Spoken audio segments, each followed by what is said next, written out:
Das 30 coisas que me levaram para o El Capitan, ninguém repetiu nada disso. Sabe quando perguntam alguém já escalou o El Capitan? E não, as pessoas sequer começaram. Ninguém está mirando essa direção. Mais pessoas caminhando na Lua do que fazendo o que o Alex Honnold fez. A escalada de Alex no El Capitan rendeu um filme documentário chamado Free Solo e também o consolidou na história como um dos maiores atletas de todos os tempos. Você deve estar ciente de que, se cometer um erro, você pode morrer. Prefiro esportes como a escalada, onde você raramente se machuca, mas sempre encara aquele pequeno risco de morte. Se você tem um sonho como esses, você não acredita totalmente na capacidade de realizá-lo. E seus amigos vão sempre te dizer que você não deveria tentar. Então prefiro manter isso em segredo. Você não conta seus sonhos para os outros? Não, sobre escalada livre não. Você acha difícil se sentir amado? Sim. Por que acha isso? Se realmente vamos a fundo nessas questões sobre relacionamento, este é um ponto delicado no meu casamento. Do que você tem mais medo ultimamente? Bem-vindos de volta na School of Greatness. Hoje nosso convidado é o Alex Honnold. É muito bom ver você. Seja bem-vindo. Preciso ler isso bem rápido para que as pessoas possam entender o quão incrível você é como atleta e ser humano. Vão existir mais pessoas caminhando na Lua do que fazendo o que o Alex Honnold fez. Só de ler isso na sua biografia, eu pensei, isso é fascinante. Existem pouquíssimas pessoas no mundo que podem ou que algum dia vão fazer o que você fez. Se você fosse explicar para as pessoas que não sabem nada sobre você, exatamente o que você faz, o que você acha que te torna tão bom nisso? Bom, eu sou um alpinista e escalei durante toda a minha vida. O que me deixou mais conhecido é a escalada livre, que significa escalar sem cordas. E acho que a citação que você acabou de ler está se referindo especificamente à escalada livre na montanha El Capitan, que é uma parede no Parque Nacional que até o momento sou o único que conseguiu escalar. Ninguém jamais fez isso. Não. E o que você fez exatamente? Quer dizer, eu assisti ao documentário, foi incrível. Sim, o documentário cobriu isso. A escalada livre no El Capitan possui 914 metros de parede de granito. Eu escalei ela sem corda. Sem corda, certo. Foi desafiador e até engraçado faz um tempinho, quando lembro, penso, foi só uma escalada. Eu fiz isso. Eu escalei isso. Mas não, foi algo em que eu estava trabalhando e sonhando por muitos anos antes de realmente acontecer. E quanto tempo levou a escalada de fato? A escalada levou, acho que, 356 minutos, quase 4 horas. Mas para contextualizar, os grupos que vão para o El Capitan normalmente escalam essa parede de 914 metros com cordas e equipamentos. As pessoas costumam acampar e passar de 3 a 5 dias nela. Sério? Sim. De 3 a 5 dias. E você fez em menos de 4 horas. Sim. É como comparar corrida de longa distância e mochilão, mas sem todo o equipamento, aí vira uma corrida e você vai mais rápido. Sim. Parte disso é simplesmente pelo estilo. Se você escolhe ir sem cordas, você acaba indo muito mais rápido, você precisa ir mais rápido, mas é obviamente mais radical. E alguém já tentou, mas eles caíram. Não, acho que ninguém está atuando nesse nicho no momento, na verdade. Ninguém está fazendo algo do tipo. Por quê? E por que mais ninguém está tentando fazer isso? E por que você estava tão curioso a ponto de fazer algo assim sem proteção? Atualmente, poucas pessoas praticam escalada livre, talvez por tendências no mundo dessa atividade. A escalada livre se esporte olímpico em Tóquio em 2020. Atualmente, a escalada em competições, Olimpíadas, Copas do Mundo. Muitos dos talentos em escalada se focam mais em competir hoje em dia. Quando eu estava crescendo, acho que parte do foco das escaladas estava mais em torno da escalada de velocidade. Escalada de grandes paredes, escalada livre e coisas assim. Era mais o lado aventura da escalada. Você deve pensar na escalada como um espectro entre atletismo e aventura. Eu cresci, e o foco estava mais voltado para esse lado. Agora, eu acho que está um pouco mais voltado para o lado do atletismo, né? O que eu acho que pode ser parte da razão pela qual menos pessoas estão fazendo escalada livre em grandes paredes. As pessoas estão indo para as Olimpíadas, mas seja como for, é assim que um esporte amadurece. Mas eu acho que esse seja o porquê que muitas pessoas deixaram de fazer isso. E a escalada livre no geral? Não apenas em paredes ou montanhas menores. Com certeza existem pessoas fazendo coisas que eu não tenha tanto conhecimento, mas igual isso, não existe ninguém. Quando você me perguntou sobre o El Capitan, para mim essa foi uma longa jornada. Escalei cerca de 30 ou 40 outras grandes montanhas para me preparar. El Capitan é um desafio muito particular. Para enfrentar esse tipo de coisa, você começa escalando montanhas menores ou um pouco mais difíceis, que podem ser menores, mas mais difíceis, ou menores e mais fáceis. Então você basicamente mistura e combina todas essas experiências até se sentir confortável para algo maior. Isso leva anos. Isso levou anos, mas ninguém fez essas outras coisas. Das 30 coisas que me levaram para o El Capitan, ninguém repetiu nada disso. Sabe quando perguntam, alguém já escalou o El Capitan? E não, as pessoas sequer começaram. Ninguém está mirando essa direção. As pessoas ainda escalam o El Capitan com cordas? Sim, o tempo todo. Sempre com cordas. Ninguém tentou ou finalizou sem elas. Não, escalar livre é completamente diferente. Nossa, Escalar com corda demanda sim certa habilidade e ser um escalador experiente, mas não é impossível. Qualquer um que tenha lido o suficiente pode, sinceramente, escalar o El Capitan com corda. para. Seria a maior aventura da sua vida. 5 dias escalando, você ia ficar acabado, mas conseguiria. Sério? Sim. Parece uma parede bem íngreme. Sou muito grande, peso 104 quilos. Como vou me segurar? Se ambos escalarmos o El Capitan juntos e eu liderar, você pode subir pelas cordas e acampar na plataforma. Você iria conseguir? Sim. Você ia ficar muito cansado e seria difícil, mas conseguiria em 2 dias. Nossa, A diferença entre escalar com corda e sem corda é imensa. Eu diria que talvez você nunca faça isso. nem sei nem se conseguiria escalar 9 metros sem corda. A não ser que fosse como caminhar. Acredito que qualquer um pode aprender a escalar em alto nível se tiver interesse, paixão e for curioso. Porém, escalar grandes montanhas livremente requer um compromisso mais profundo. É preciso dedicar sua vida a isso. Quando você começou a pensar, eu quero escalar, quantos anos você tinha? Viu algo ou estava com alguém e vivenciou isso e pensou, nossa, isso realmente me interessa? Não houve um momento específico. Sempre gostei de escalar. Tenho uma filha que vai fazer 2 anos e ela escala em tudo o tempo todo. E é difícil dizer quanto disso é inato ou adquirido, porque ela vê a mãe e o pai escalando sempre e praticamente todos ao redor escalam o tempo todo. Então, parte disso provavelmente é apenas ela sendo influenciada pelas pessoas que estão ao seu redor. Mas ela também parece particularmente interessada em escalar coisas. E isso me faz pensar que provavelmente eu era assim quando criança, porque comecei a praticar escalada em rocha porque meus pais me levaram para uma academia de escalada quando eu tinha 10 anos. Mas é porque eu vivia escalando árvores, construções e coisas assim a vida toda. Antes disso você já escalava. Sim, eu era a criança que sempre corria nas barras de macaco, pensando que conseguiria me equilibrar. Eu estava me testando nessas coisas legais. Então meus pais acharam que uma academia de escalada seria mais segura e me levaram para aprender. Você teve alguma queda feia na infância quando subia em árvores? Machuquei meu braço 2 vezes quando era pequeno. Antes de aprender, caí de 2 estruturas de brinquedo diferentes e quebrei 2 vezes meu braço. Depois de novo em uma academia de escalada na adolescência. Essa dor já te impediu de pensar que isso não era para você? Não. Você acaba aprendendo que um pulso quebrado não é tão grave. Em 6 semanas você se recupera totalmente. E alguma vez? Caí de várias árvores quando era criança e estava aprendendo a escalar. Você cai toda hora. Mas você nunca teve medo de cair? Eu tinha medo de cair. Bom, eu não quero me machucar, mas eu realmente gosto de escalar. E sempre que você pensa que vai conseguir, nunca acha que vai se dar mal. Teve alguma escalada que você fez que era para ser realmente fácil? Praticamente a escalada mais básica que existe, que alguém como eu, ou talvez alguém com habilidades básicas, poderia fazer facilmente, mas que você acabou numa situação complicada, onde você pensou, não está legal, eu posso cair e morrer. Passei por muitas situações complicadas na vida. Não tenho certeza se alguma delas deveria ser na realidade fácil. Acho que o desafio é que, se você pensa que algo deve ser fácil para você e depois acaba sendo um pouco mais difícil do que você imagina, quando suas expectativas não correspondem exatamente à realidade, isso pode ser bastante frustrante. O ponto é que parte da escalada livre é psicológico.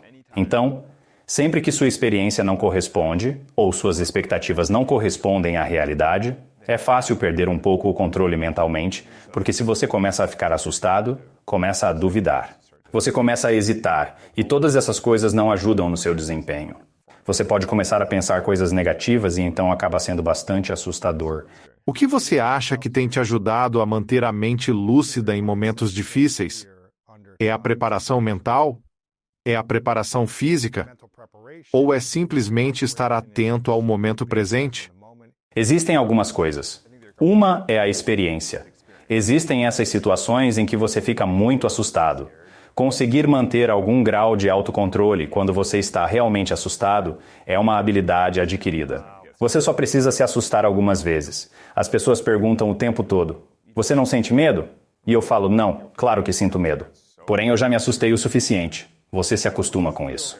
Quando você sente medo e pensa, estou numa situação muito difícil, o que passa pela sua cabeça? Como você resolve? Eu penso que na maioria das vezes eu sinto as mesmas coisas que todo mundo. Raiva, tensão, coisas tipo: "Eu odeio isso, por que estou aqui? Por que está acontecendo isso comigo?" Então, se você está em alguma situação complicada e de repente começa a chover e tudo piora, você pensa: "Estou ferrado." Mas depois você começa a pensar, quero dizer, quais são todas as etapas da negação e do luto? Você passa por toda a lista do tipo: "Ah, por quê?" E depois, em certo ponto, você pensa: "Estou neste penhasco e está chovendo. Nada vai mudar isso."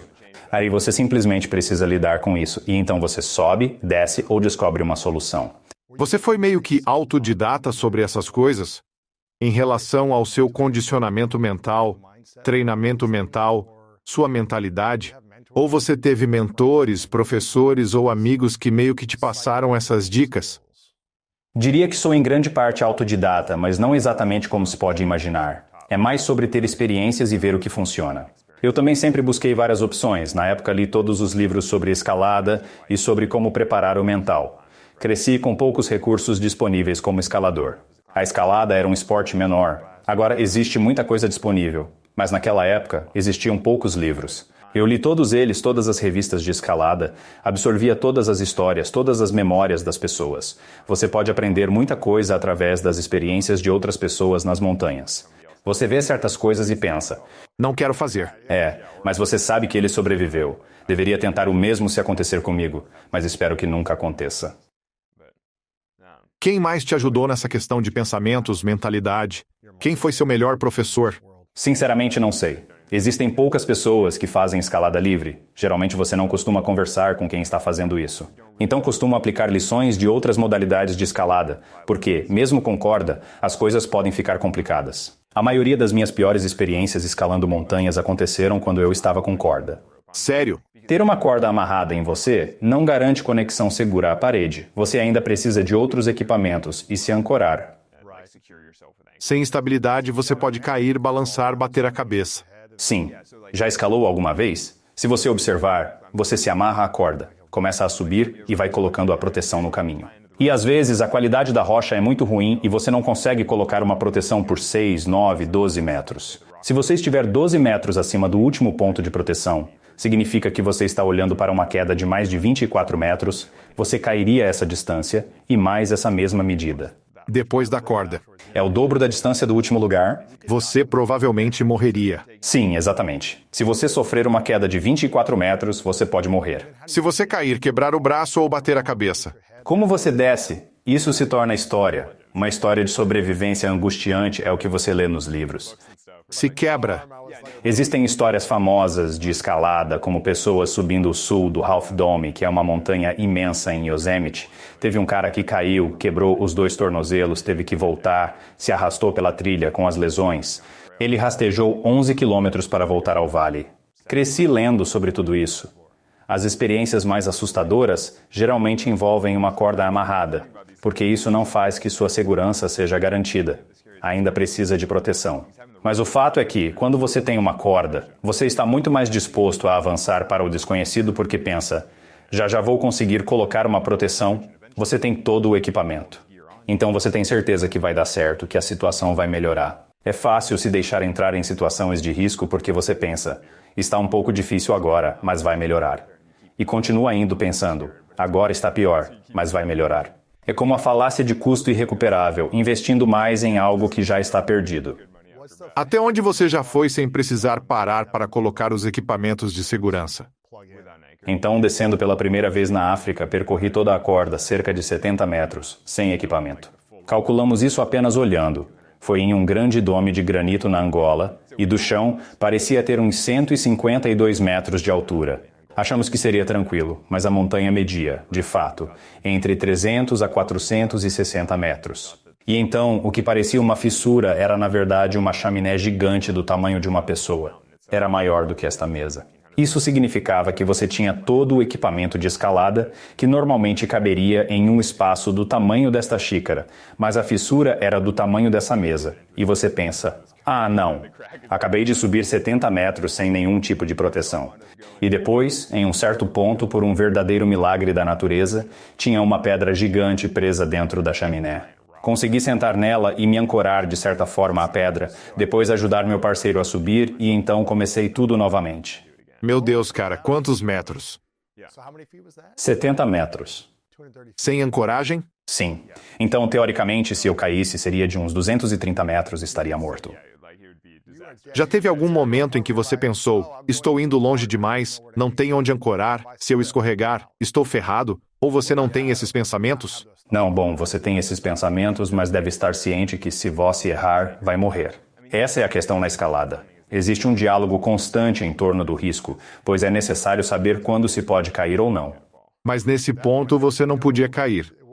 Sim, e isso significa que se deve escalar com mais cuidado, atento ao que e como você segura. Se acabou de colocar proteção e sabe que está seguro, pode se arriscar, pode se mover mais rápido. Não precisa gastar muito tempo pensando no que faz porque está totalmente seguro. Sim, a rocha é boa para ancorar, então você pode ancorar mais rápido. Se você sabe que está seguro, deve agir com confiança e naturalidade. Mas se você sabe que vai morrer, deve agir com extrema cautela. É mais difícil subir ou descer? Depende. Mas as chaminés grandes e largas são de fato mais fáceis de descer. A gravidade ajuda. Basta reduzir a pressão para desliza para baixo. Seus pés estão de frente e suas costas estão contra a parede. Isso. E se a chaminé for muito grande? Aí as coisas começam a complicar. Você está pendurado por um fio.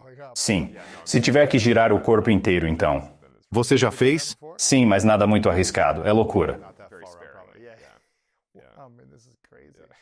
Talvez fosse até mais difícil descer, tentando ver onde você pode se apoiar e depois descer. Isso depende do que você faz. Muitas vezes descer é mais fácil porque você consegue ver todos os apoios. Entendi. Quando você olha para uma parede de rocha, é difícil discernir cortes e identificar bordas positivas. Tudo parece ser apenas superfície lisa. Mas quando você olha para baixo, você consegue ver mais essas bordas. Porém, como você está se guiando pelos seus pés e eles estão de certa forma distantes, ainda é difícil enxergar. E subindo, você mira no próximo ponto de apoio com as mãos, dentro de um campo de visão limitado. Então depende. É fascinante, cara. Sou muito pesado, é difícil. Na verdade, isso não importa. Para escaladas com inclinação de 90 graus ou menos, todo o peso é apoiado nos pés. Entendi. Há coisas grandes, mesmo que sejam muito pequenas, seguram. A ideia é que você transfira o máximo de peso possível dos pés. É como subir uma escada, então você possa subir escadas mesmo sendo pesado. E é fácil assim em uma academia? Sim, alguém assim deveria estar escalando. Quando você sobe uma escada, usa os corrimões para ter equilíbrio, não para se puxar para cima. E a escalada deve ser da mesma forma. Os equipamentos são principalmente para equilíbrio, você ainda vai impulsionar com as pernas. Quero dizer, isso muda um pouco se a parede fica mais do que vertical, porque aí você está, obviamente, pendurado pelos braços, e então fica mais difícil se você é grande e pesado. Mas ser grande e forte, na verdade, ajuda. A única chance de eu ir para uma academia de escalada é se você estivesse lá para me orientar e ajudar. Aí sim, eu pensaria, ok, talvez consiga fazer isso. Seria mais fácil do que você imagina. Você tem um histórico atlético. Sinto que minhas mãos e meus braços ficam cansados. Isso provavelmente é porque está usando eles demais. Se apoie em seus pés e use as mãos apenas para se equilibrar. Perto da parede. Exatamente. Sim, eu me lembro. Era muito difícil. Eu colocava força demais nos braços. Não usava assim. Isso é comum. Se você é grande e forte, pensa, vou usar meus músculos. Ficam exaustos. Sim, exatamente. Se cansam rápido. Segredo está nos pés. Isso mesmo. Li que você fez tomografia cerebral e que o sinal de medo no seu cérebro é menos ativo que o das outras pessoas. Isso é verdade? Não exatamente. Essa é uma cena do documentário e foi feita com um jornalista científico. Nós utilizamos uma ressonância magnética funcional e basicamente observamos imagens enquanto estávamos dentro da ressonância. Escanear o cérebro. Sim. E a conclusão foi que sim. Vendo aquela série de imagens, meu cérebro não reagiu da mesma forma que o de outras pessoas. Mas a conclusão foi que eu provavelmente perdi a sensibilidade para esse nível de estímulo ao longo dos anos de exposição. Então, falando de forma simplista, não é como se meu cérebro estivesse com uma parte faltando. Muitas pessoas pensam, tem algo de errado com esse cara. Não, eu acho que a real conclusão é que, por meio da dessensibilização crônica, eu simplesmente não reajo mais da mesma forma. Eu preciso de um nível diferente de estímulo.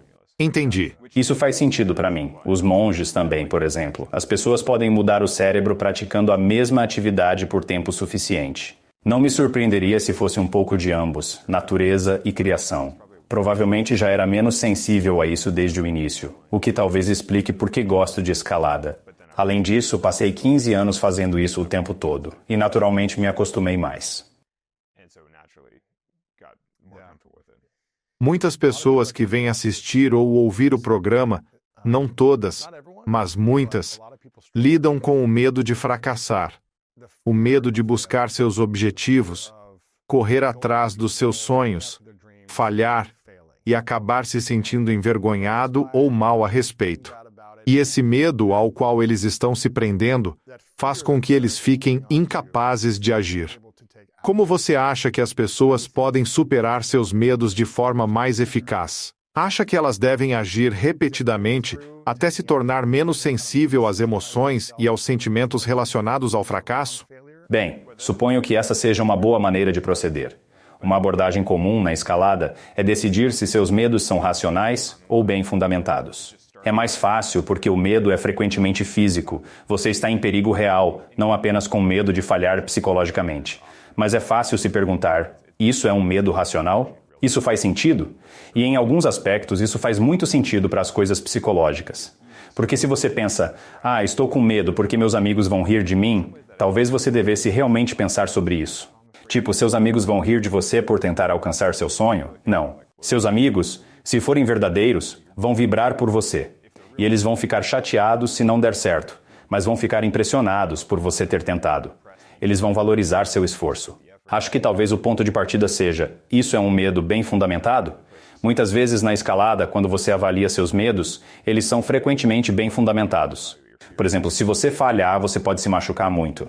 Se você escorregar, você pode morrer. Aprender pelo menos. Sim. Então, nesses casos, faz sentido começar fazendo o que é possível.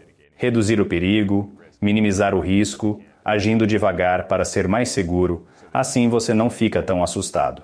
É por isso que falar sobre medo é complicado.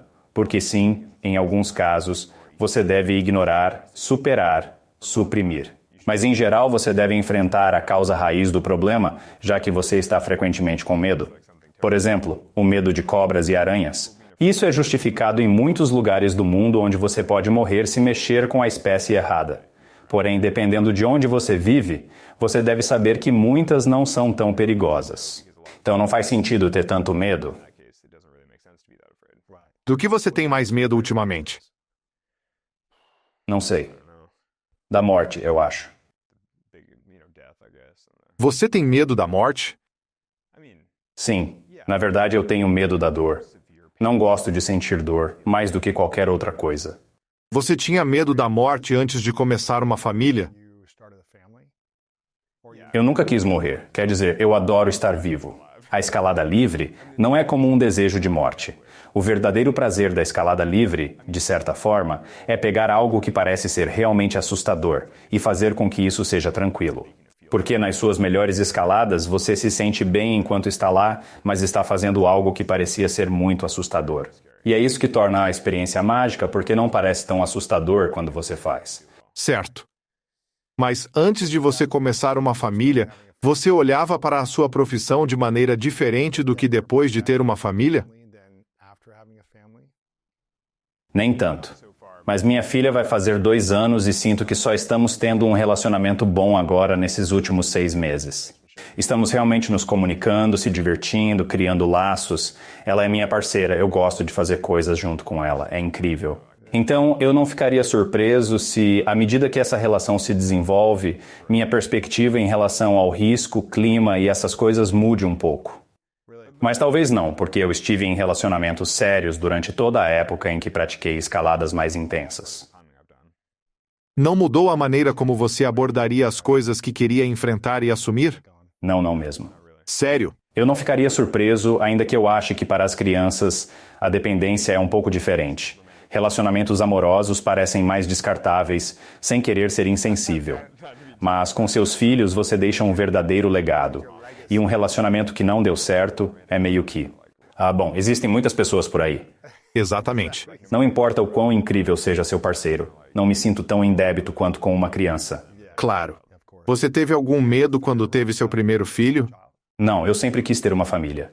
Mesmo vivendo a liberdade intensamente, sempre sonhei em ser uma pessoa idosa com netos. Quero dizer, existem fases da vida. Sabe, não dá para se dedicar para sempre à coisa mais difícil e louca que existe para se fazer. E por que iria querer isso? Fica tão cansativo.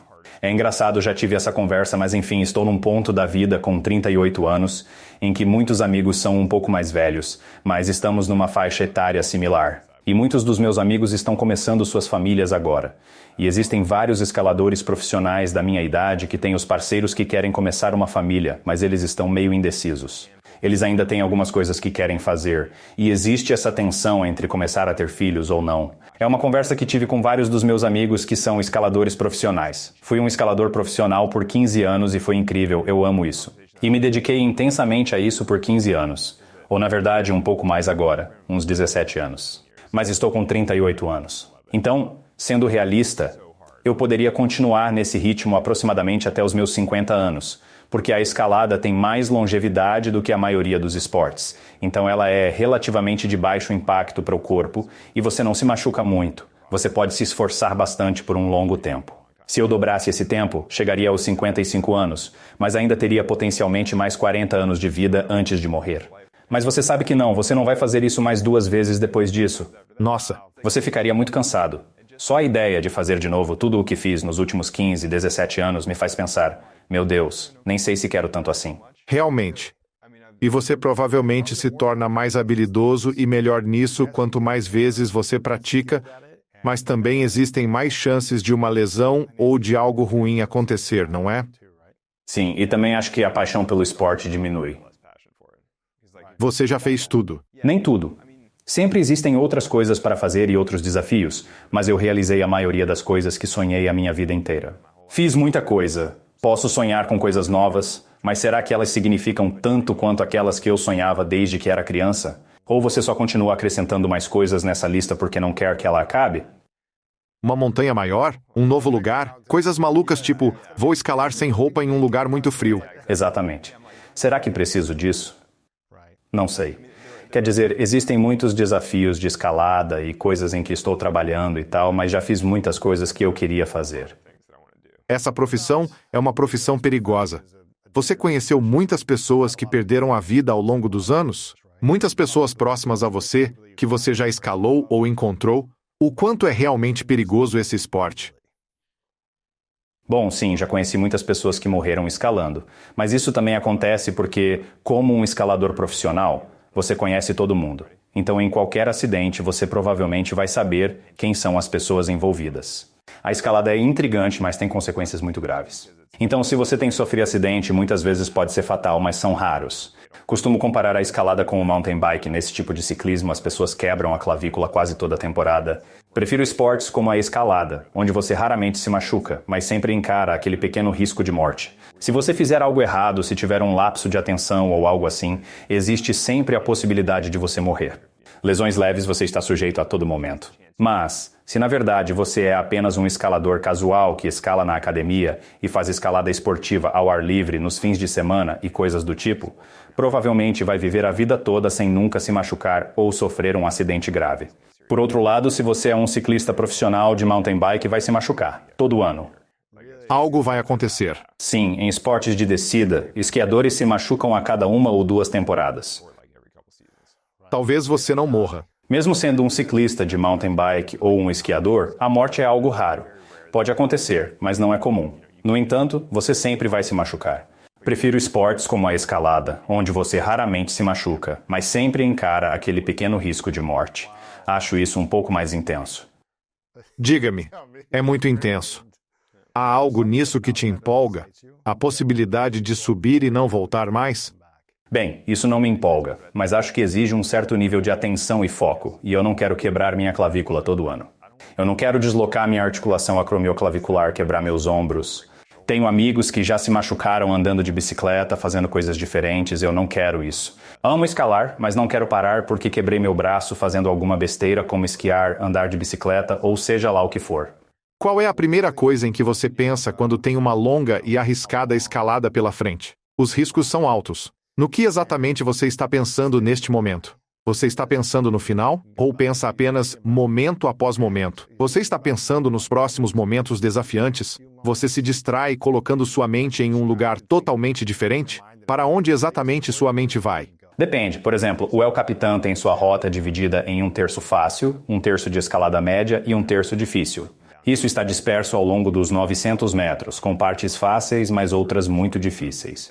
No terreno fácil, a mente pode divagar e você pensa no que quiser. No médio, é preciso focar um pouco mais. No difícil, você se concentra apenas no movimento, sem necessariamente pensar nele. Apenas faz e a mente esvazia. A maneira mais fácil para entender é comparar isso com quando você está correndo ou algo assim. Eu acho que a maioria das pessoas já teve a experiência de correr bastante. Se você está correndo casualmente, você pode olhar em volta e curtir as coisas ao seu redor. Mas se você está focado em correr o mais rápido que pode, você não vai estar pensando em mais nada. Você está tentando continuar respirando e manter o controle dos seus movimentos. É basicamente isso. Você está apenas correndo intensamente. Viva segundo a segundo. Foque no agora. Você só espera que seus pulmões não explodam enquanto você se esforça ao máximo. Acho que é uma boa analogia. Tudo depende do nível de intensidade que você está. Se está mais ou menos, você se concentra mais ou menos. Imagino que as pessoas devem pensar: se você estiver distraído nas partes fáceis, é perigoso? Sim, você não quer ser completamente despreocupado. Você não quer escorregar e cair porque não está prestando atenção alguma. Da mesma forma como quando você está dirigindo em condições relaxadas, sua mente pode estar pensando em qualquer outra coisa, e você pode simplesmente confiar no seu corpo para fazer o que ele tem feito a vida inteira. Às vezes você está dirigindo para algum lugar e quando você chega, você se pergunta: como cheguei aqui? Você esquece totalmente, mas seu corpo e sua mente sabem o caminho. Você está fazendo algo que praticou por muitas horas por dia durante a vida toda. É engraçado, ninguém pensa na condução assim, mas é algo que você pratica. Talvez não intencionalmente ou de maneira estruturada, mas você acaba tendo de fato muita experiência ao longo da vida, ainda mais em LA, praticando várias horas por dia, essa coisa que você não quer fazer. Então, eu acho que faz sentido você fazer no piloto automático algo que você acabou fazendo tantas vezes. Sim, mas antes de enfrentar algo desafiador, você está visualizando? Obviamente você falou sobre todo o processo de subir lá, fazer os movimentos. Você tinha um diário. Você repassou tudo, mas em uma aventura normal. Como você se prepara? Uma escalada? Basicamente depende se me preparei ou não, porque tem algumas escaladas que você não pratica nem treina intencionalmente, mas todas têm suas classificações e suas dificuldades. Também existem coisas tão dentro da sua zona de conforto que você simplesmente sabe que pode lidar com o que vai encontrar. Nesse caso, não visualizo nem pratico antecipadamente, porque sei que está dentro da minha capacidade. Mas se algo é difícil e está no limite ou além da minha zona de conforto, então uso todas as técnicas do El Capitan, treino com rapel, me preparo, pratico e memorizo os movimentos, visualizando e ensaiando. Realmente depende do nível de desafio que você está procurando e em que área específica você quer se desafiar. Desde o momento que você disse, vou escalar o El Capitan, até o dia que você tomou a decisão, isso vai acontecer? Quanto tempo passou? A decisão se ia fazer ou não. Não, o sonho. Quer fazer isso? Ambos. O que foi um sonho? E quando você se sentiu pronto para começar a treinar? Em 2008, eu escalei sozinho a face noroeste regular do meio-domo, que é uma parede de 600 metros. E assim que fiz isso, meio que pensei, El Capitan é o próximo. Então, a partir de 2009, eu pensei, esse ano vai ser o El Capitan. Mas aí eu cheguei no vale, olhei para o El Capitan e pensei, impossível. É completamente fora de cogitação, é muito, muito alto. É absurdo. E então, de 2009 até os próximos, acho que 6 anos ou mais, eu continuava a cada ano pensando que aquele seria o ano. Eu meio que esperava que quando eu chegasse em Yosemite e olhasse para a montanha, ela parecesse fácil. Nunca aconteceu. Não, é engraçado mesmo agora, depois de já ter escalado, ainda não parece fácil. Como fiz isso? Que doideira. Exato. Parece loucura de qualquer forma. Eu passei anos esperando ficar um pouco melhor de alguma forma e torcendo para que isso fizesse parecer fácil. E então, em 2015, depois de estar sonhando com isso durante 6 anos...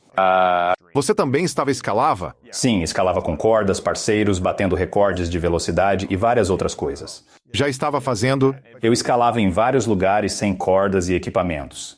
Era um escalador profissional, me esforçando bastante, fazendo tudo, esperando que tudo parecesse fácil. Você pensava, sim, eu dou conta? Sim, não chegava pensando. Espero que tenha mudado. Trabalhei muito em expedições, escalei rotas muito difíceis, paredes gigantes, participei de um filme. Por anos. Sim, por muitos anos. Esperando que em algum momento o El Capitan parecesse tranquilo, e isso infelizmente nunca aconteceu. Então, em 2015, eu finalmente aceitei que nunca seria fácil e que eu provavelmente deveria começar a me preparar. Mais especificamente, começar a agir como se fosse fazer isso, mesmo sem saber se eu conseguiria e apenas ver o que poderia acontecer. E então, por pura coincidência, uma dupla talentosa de diretores de cinema, Jimmy Chin e Chai Vasarhelyi, que codirigiram o aclamado Free Solo, me abordaram naquele ano para fazer um documentário. Como um escalador profissional, você pensa, legal, alguém quer fazer um filme sobre mim escalando. Faz sentido que eu tive esse sonho que queria realizar há muito tempo. Agora essas pessoas aparecem querendo basicamente me ajudar a trabalhar em um projeto dos sonhos. Eu pensei, isso é perfeito. Então fizemos o filme Free Solo. Se eles não tivessem te procurado para fazer este filme, você acha que teria escalado o El Capitan? Eu acho que teria sido mais difícil em alguns aspectos, mas também mais fácil em outros, porque o estresse e a pressão de um projeto de filme não ajudam muito, mas auxiliam nos detalhes, como logística, levar cordas para o topo, descer rapelando, trabalhar em sessões, recuperar a corda, esconder equipamentos. Ter amigos muito próximos e parceiros que estão trabalhando intensamente no mesmo projeto realmente ajuda. Não estava sozinho. E eu quero dizer o peso real disso. São 365 metros de corda para transportar até o topo da montanha. Cada rolo de corda pesa de 22 a 34 quilos. Isso representa dias de esforço. Para levar. Sim, é muito trabalho, mas ter uma equipe você consegue distribuir melhor as tarefas. Foi bom ter alguém para conversar, porque, em escalada solo, mantém-se discreto, já que ninguém quer ouvir sobre isso. Realmente? Não, porque todo mundo acha que isso é uma má ideia. Você não deveria fazer isso. Ninguém te incentiva a escalar centenas de metros no ar sem corda. Exatamente. Se você tem um sonho como esses, você não acredita totalmente na capacidade de realizá-lo, e seus amigos vão sempre te dizer que você não deveria tentar. Então prefiro manter isso em segredo. Então você não conta seus sonhos? Não, sobre escalada livre. Ninguém? Não. Talvez algumas conversas hipotéticas com amigos ao longo dos anos, mas de verdade nunca. Porque era demais. Era loucura demais. Então você não podia contar para ninguém. Mas sua namorada sabia? Sim, bem, a questão com o projeto do filme é que, quando você está realizando o projeto, todos os envolvidos obviamente sabem o que está acontecendo. E você traz algumas pessoas como parceiros de escalada por estar filmando com elas. Como estávamos fazendo o projeto do filme, isso ampliou minha rede de contatos o suficiente para conversar com algumas pessoas, obter conselhos, isso ajudou um pouco. Caso contrário, ninguém saberia. Você teria apenas treinado e praticado por meses. Quase todas as minhas escaladas foram feitas basicamente sozinho, sem ninguém saber. Com algumas exceções, porque para certas rotas é necessário um parceiro para trabalhar nelas. Como no El Capitan, que é imenso. Sabia que precisaria de parceiros para me ajudar a subir, descer e fazer rapel. tipo fazer rapel na parede inteira sozinho. Você consegue, mas é um trabalho muito complicado e fazer isso repetidamente é a receita para o desastre. Ajuda a ter alguém com você para cuidar das cordas, ter o equipamento e todas essas coisas. Então realmente ajuda a ter uma equipe de filmagem, porque talvez você tenha alguns amigos dispostos a ir lá com você por alguns dias. Mas eles não vão ficar lá com você por meses, ninguém é tão amigo assim. A menos que você me pague, Exatamente. eu tenho vida. Sim, é difícil escalar para o topo da parede e fazer rapel repetidas vezes. Não é um dia fácil.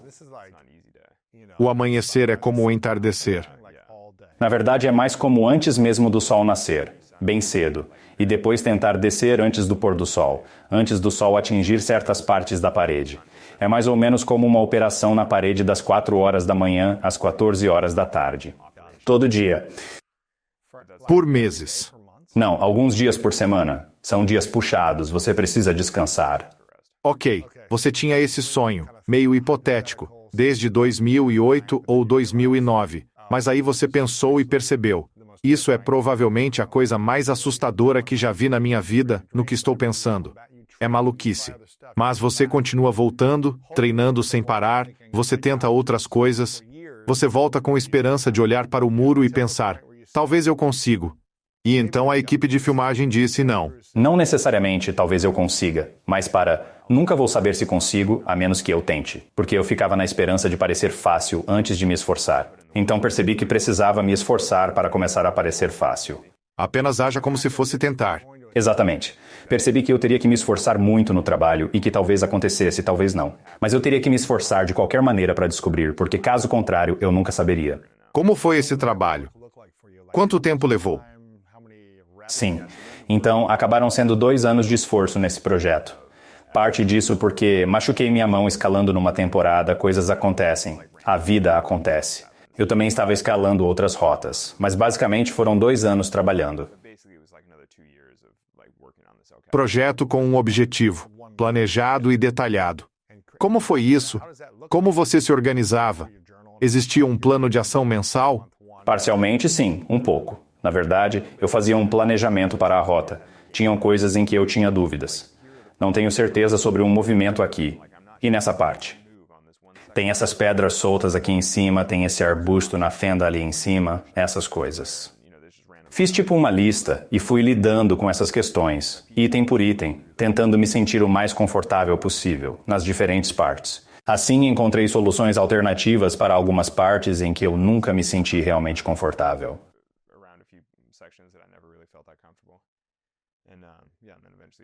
Quantas vezes você fez tudo? Com o auxílio de cordas antes de começar? Não tantas assim, porque escalar toda a rota de baixo para cima com corda não era o método mais eficiente, já que, como eu dizia, talvez 1/3 seja bem fácil. Não precisa disso. E o terço que é médio também não. Então eu realmente queria focar todo o meu esforço nas partes mais difíceis, simplesmente porque era um uso melhor do tempo. Então você ficava repetindo sessão por sessão.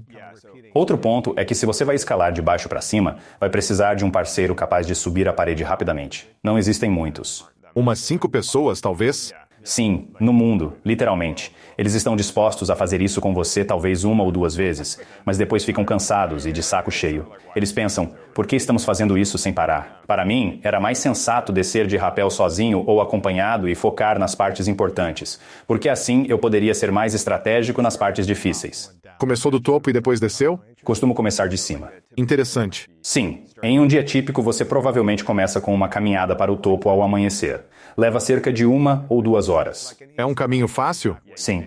Você basicamente dá a volta por trás caminhando. Se eu vou atravessar o vale de bicicleta, ir em um ponto específico na floresta, você vai por trás. Leva algumas horas. Mas quando todo o seu material já está preparado na parede, fica mais fácil e é mais rápido. Eu normalmente descia de rapel até a parte mais difícil, que fica a exatos 700 metros do chão. Eu fazia isso várias vezes, sem hesitar. Depois continuava dali para baixo e trabalhava em algumas outras partes no caminho. E tentava descer por volta da hora do almoço ou algo assim. Quando você estava descendo de rapel a 900 metros e viu o chão 900 metros abaixo de você, você sentiu medo? Não. Sério? Se você se assusta só de ver, como vai escalar sem uma corda? Entende o que quero dizer? Loucura, você estava tão no alto. Eu sei, tudo bem. Eu sei que estou seguro, preso por uma corda. Você olha para baixo, se segura firme para se sentir seguro. Você sabe que está seguro. Se achasse que a ancoragem fosse se soltar ou a corda estivesse prestes a arrebentar, aí sim seria assustador. Se você sabe que está tudo bem e se sente seguro, ok. Você consegue até olhar para os 900 metros despreocupado. Quando você está num avião e olha pela janela, é assustador? Não. Você se sente completamente seguro e tranquilo. Mas estou sentado dentro dele. Sim, é a mesma coisa. Estou de cinto de segurança, você está sentado com seu cinto de segurança. Se faz isso 5 dias por semana durante mais de 20 anos, é mais tranquilo. Você já esteve naquelas plataformas de observação em arranha-céus, onde o piso parece vidro? Assustador, não? É um pouco assustador. Mas você sabe que está seguro. Sim, ao ver tantas pessoas ali, você pensa que é seguro, tranquilo e então relaxa. Apenas curte a vista e aprecia o lugar. Você se acostuma. Exato. E essa é outra coisa, caminhar até o topo e descer de rapel, você passa 8 horas diárias na parede. Então sim, o primeiro passo para além da borda pode ser um pouco assustador. Especialmente pela manhã, pode ter corrente crescente de ar, vento frio, e você está na beira de um precipício de 900 metros enrolado com cordas, sentindo frio. Inicialmente você pode ficar um pouco nervoso, mas depois que começa você não pode parar. E depois de 8 horas a sensação é de estou super tranquilo, está tudo bem. Agora, depois de ter completado o El Capitan, sua esposa fala no Arctic Ascent, que é uma nova série que está saindo. O trailer está incrível. Nós vamos deixar um link para ela aqui. Mas ela falou que você parecia perdido. E eu, como atleta também, colocando objetivos em vários esportes diferentes no ensino médio e na faculdade, sendo um atleta profissional norte-americano de 2 esportes na equipe de handebol dos ICETSEUA, lembro de conseguir alcançar grandes metas esportivas e me sentir quase que deprimido depois 60 minutos após a comemoração. 30 minutos? Talvez algumas horas, mas durante o jantar depois do evento, que foi feito mais tarde naquela noite, eu ficava esperando sentir algo mais. Nunca senti de fato o que achei que sentiria. Depois de 10 anos atrás de um objetivo, eu sempre acabava me sentindo tipo, ainda não me amo da maneira que acho que deveria. Não me sinto feliz como eu deveria me sentir. Isso não resolveu todos os problemas da minha vida. Acho que talvez eu já tivesse aprendido essa lição antes do El Capitan. Você aprende que isso não resolve nenhum dos seus problemas. Mas mesmo assim, eu ainda amo escalar coisas. Então, em relação ao El Capitan, eu ainda estava muito satisfeito. E ainda estou muito satisfeito por ter escalado. Mas eu acho que o que minha esposa quis dizer é que, não sei se eu estava realmente perdido, mas começamos a namorar justamente quando iniciei o processo de escalada livre, bem quando nos conhecemos. Isso foi bem no início da minha jornada, incluindo os 2 anos finais de treinamento até a realização. Então namoramos durante o período mais focado e intenso de toda a minha vida. Era seu maior objetivo, sim. Minha meta de vida, a conquista suprema da minha jornada. E eu consegui. Então, na perspectiva dela, devo estar mais parado, mais relaxado. Quando você deixa de lado um grande objetivo, alcançado ou não, surge um vazio. Você se pergunta: e agora? O que me motiva? Por que acordar cedo e começar o dia na correria? Por que treinar e se esforçar se parece tão difícil? Qual é o meu propósito? Por que deveria me importar com minha alimentação se não for por algo importante? Quando eu posso ficar comendo doces o dia inteiro? Quanto tempo durou essa fase para você até ficar claro qual era seu próximo propósito? Seria muito difícil dizer porque naquela época, parte do meu processo era muito mental. Porque escalar o El Capitan livremente, sem cordas, é muito psicológico. E mesmo sabendo que seria a coisa mais importante que eu poderia fazer em toda a minha jornada de escalada, eu não queria colocar isso num pedestal mais alto do que já estava na minha cabeça. Então, para tentar contrabalançar isso, para tentar manter tudo mais normal para mim, tentei apenas considerar minha temporada em Yosemite como uma entre várias outras coisas importantes durante o ano. Na temporada seguinte, quando escalei o Capitan, eu também tinha uma expedição planejada para a Antártica naquele inverno. Ia ser minha primeira viagem à Antártica. E foi uma expedição da North Face, tinha um time, etc. E eu estava apenas indo com essas pessoas, eu nem queria ir porque pensei que seria muito frio, como acabou sendo. É frio. Na verdade, foi uma das melhores expedições da minha vida, foi incrível. Mas na época parecia loucura e eu não queria ir. Mas essa é uma outra história. Mas como sabia que iria para a Antártica, planejei esta expedição ao Alasca com outras pessoas. A viagem não era minha, mas fui com eles porque seria uma boa maneira para se preparar para a Antártica. E também porque já tínhamos viajado juntos e tinham algumas coisas que nós precisávamos fazer. Então, resumindo, eu tinha uma temporada em Yosemite para escalar El Capitan, já com outras viagens e metas de escalada programadas, queria usar Yosemite como preparação para o Alasca, o que iria me preparar para a Antártica. Isso faz parte do ciclo de um alpinista profissional, que segue de um desafio ao outro. Meu objetivo em Yosemite era mais importante, mas tratar ele como algo normal evitou ser excessivamente estressante. E então, uma semana após escalar o El Capitan, viajei para o Alasca e participei dessa expedição incrível. E acabou sendo perfeito, tivemos um tempo terrivelmente ruim. Então, acabei passando muito tempo na minha barraca. Porém, acabei lendo muito também. E depois de anos treinando para o El Capitan, vários meses de esforço físico intenso, consegui refletir mais. Sim. Sim. E por causa do clima extremamente frio no Alasca, eu acabei tendo que passar algumas semanas intensas na minha barraca, lendo, descansando. Mas, respondendo à sua pergunta, essa fase demorou? Sim, um pouco. Mas eu já tinha outras várias viagens e planos interessantes agendados. Como escalador, você sempre vai ter algo que te interessa. Claro. Mas foi complicado porque no ano seguinte lançaram o filme. Foi minha convocação para Hollywood. 6 meses ininterruptos de viagens, eventos e entrevistas com a imprensa, de tudo um pouco. Sabia que era uma oportunidade única na vida, então mergulhei de cabeça. Eu fazia tudo o que me mandassem, estava lá pela experiência. Ah, olha, é o Bradley Cooper de novo. Encontrei ele nos últimos 6 eventos que fui. Ele estava nos eventos de lançamento do Nasce Uma Estrela. Você vê ele e você pensa, ó Bradley, você é tão bonito. Toda vez que você esbarra nele, a mesma coisa, continua tão bonito. Era uma chance única. Os eventos são divertidos. Você conhece pessoas legais? Sim, é legal.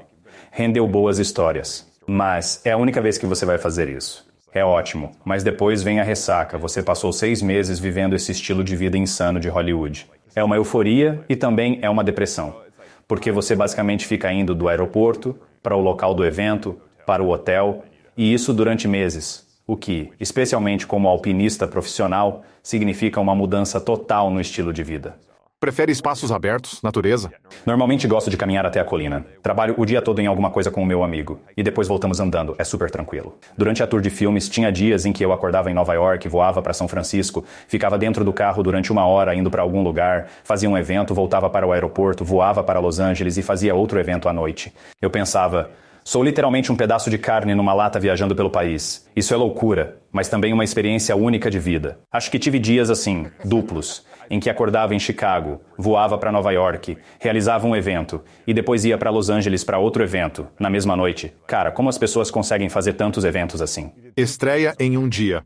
Não necessariamente estreias, mas tipo exibições ou coisas da imprensa. Essas coisas...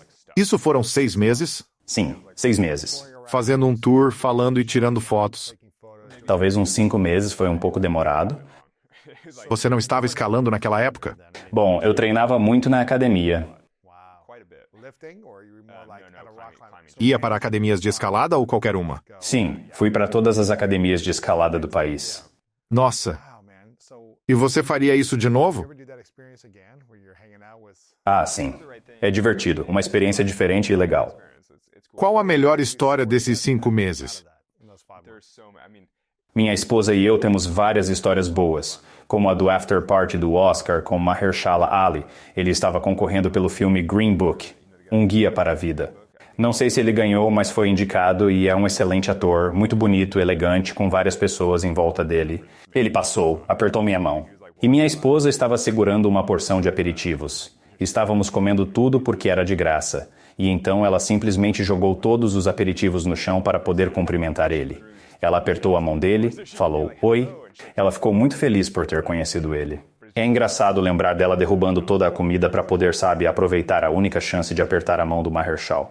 Engraçado. Gosto desses momentos engraçados. Você viu o Bradley Cooper várias vezes? Várias vezes. Todas essas pessoas estão no mesmo ambiente, porque tinha o Guild Awards dos diretores, atores, BAFTAs, etc. Eu entreguei um prêmio no Audio Guild. É tudo parte de uma campanha. Eu não sei explicar. Você simplesmente faz o que todo mundo manda. E você se sentia um objeto, sendo levado de um lado para outro. Mas tudo bem, você está apenas cumprindo ordens. Ter um emprego é assim, mas esse, nossa, que trabalho estranho. Foi pago por isso? Mas eles pagam os voos e hotéis, cobrem todas as despesas. Também ganham uma porcentagem do que é arrecadado com o Free Solo, que foi um sucesso. Você recebe uma parte, Não é honesto falar que não me pagam, já que tudo ali me convém.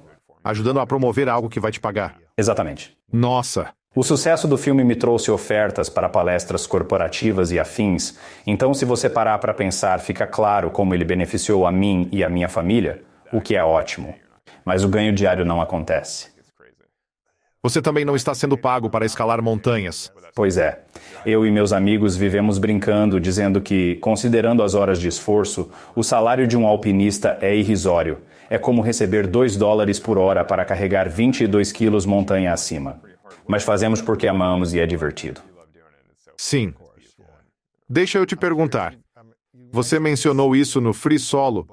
Quantas pessoas com quem você já escalou ou conhece como escaladores perderam a vida? Não, eu não sei. Depende de o quão ampla é a rede que você está perguntando, entre amigos íntimos e conhecidos e coisas assim. Na comunidade em geral, provavelmente muitos, mas amigos próximos? Um punhado, na verdade. Sim. Alguma vez, durante uma escalada ou expedição em que você estava, alguém chegou a morrer? Não. Nada tão próximo assim. Eu já vi alguns acidentes terríveis. Em penhascos você ouve um grito, corre para ajudar e vê as pessoas muito machucadas. A perna ou algo? Algumas coisas assim. Mas já vi pessoas morrendo? Você estava lá? Sim. Pessoa estava no seu grupo? Estava em outro grupo com vários adolescentes escalando. Cara, e como foi isso? O garoto caiu e parte da proteção estourou. E quando ele caiu, bateu a cabeça e acabou morrendo. Como foi para você estar indo escalar e presenciar uma coisa assim? Horrível, mas você está sempre de certa forma ciente dos riscos envolvidos. E essa pode ser uma das coisas que me diferenciam dos meus amigos e familiares. Porque não sei se minha esposa se sente necessariamente da mesma maneira, mas eu estou racionalmente ciente de todos os riscos envolvidos, de verdade. Ver eles de perto é um choque, com certeza, e muito, muito triste. E ver os amigos dele, eu fiquei arrasado. Eles eram todos muito inexperientes, então ninguém tinha ideia de como o acidente aconteceu, o que havia acontecido ou por que ele estava morrendo. Foi péssimo. Péssimo para os amigos, péssimo de se ver. Mas você meio que pensa, é para isso que você está aqui. Você sabe que essa é uma possibilidade. Ver ele não diminui isso. É sempre sua responsabilidade minimizar o risco o máximo possível. Entendi, nossa. É bem intenso. Muda alguma coisa em sua mente ou em seu coração? Ver alguém perder a vida, algo em você se altera, ou você está apenas dizendo que é mais como uma bênção e uma gratidão do tipo, ok? Ou você prefere encarar isso como um lembrete para a necessidade de se preparar e de quão desafiador isso é?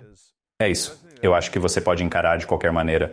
Quero dizer, você pode lidar com esse tipo de coisa se fechando para isso, sendo indiferente e pensando, isso acontece, tanto faz, não me importo. Ou você pode aceitar e pensar, isso é muito, muito triste.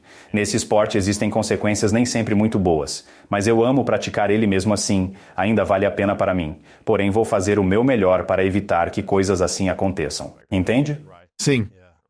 Agora que tenho mais experiência, prefiro a segunda opção. Acho ela mais responsável também. É provavelmente como eu penso agora. Quando eu era mais jovem, um homem no início dos seus 20 anos, é mais fácil simplesmente ignorar completamente ou simplesmente pensar, bom, eles cometeram um erro e isso não vai acontecer comigo. E essa não é a decisão certa.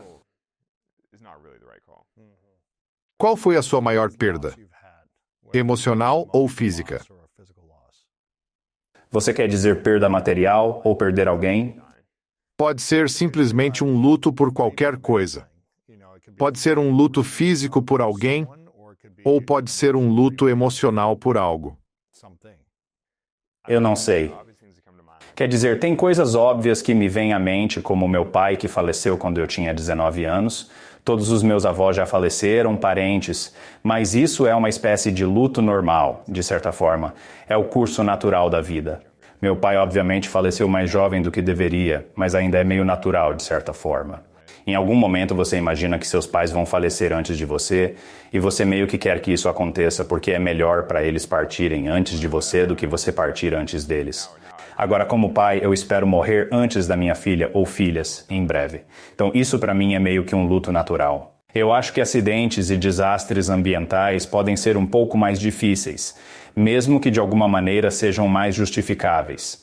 É como se as pessoas estivessem arriscando suas próprias vidas. Às vezes elas morrem. Você pensa, bom, elas fizeram suas escolhas. Essa é uma maneira insensível de ver a situação, porque é muito triste e é triste para as famílias delas. Eu só tive um casal de amigos muito próximos, parceiros de escalada, que faleceram em acidentes. Nenhum deles estava comigo, mas é muito triste porque você vê o impacto nas famílias. Você é próximo dos amigos deles, da família. Você está inserido no mesmo círculo que eles. Você pensa neles. Você pensa, seria bom sair com essa pessoa agora. É difícil.